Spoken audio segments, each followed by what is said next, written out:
the rocks on this side of the San Andreas are rocks, a great variety of rocks, that is such a variety and so mixed up that it was at the time a major geologic puzzle. Couldn't figure out what they were and what they were doing mixed up.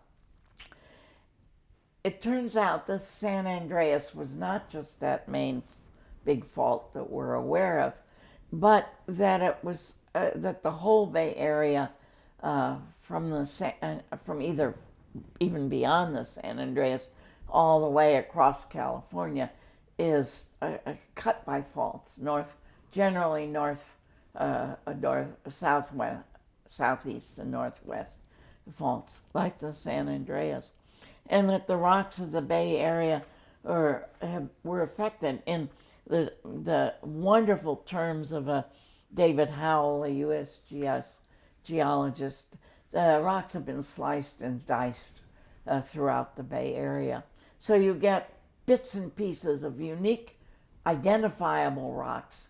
The rocks of the Marin Headlands looking out over the Golden Gate, a very specific combination of three kinds of rocks. But you find them on the top of Mount Diablo. You find them down south, bits and pieces and here and there. And they've all started together, but have been cut up and chopped up and moved around by what we know now as the San Andreas Fault system, which consists of many faults.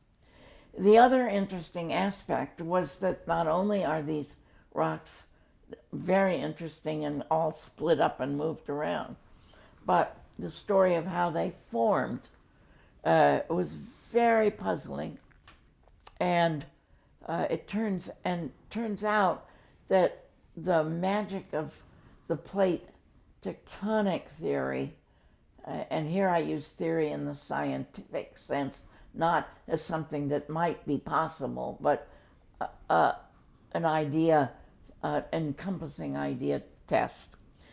So it turns out that it wasn't until plate tectonics that we could understand where these rocks came from and why are they jumbled up and what are they doing here.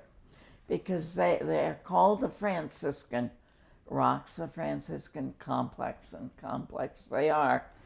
And they were formed at many different environments in a setting where plates were colliding.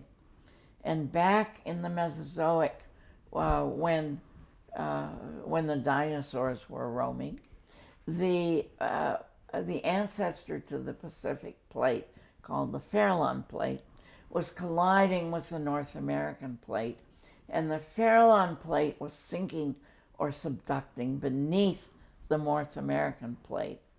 And the marine sediments and ocean crust from 1,000 miles to the west was being carried to Central California and then colliding with the North American plate, sinking below it.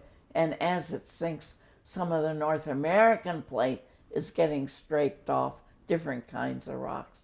And everything is getting faulted and squeezed and jumbled, goes down, squeezed up, a huge mess.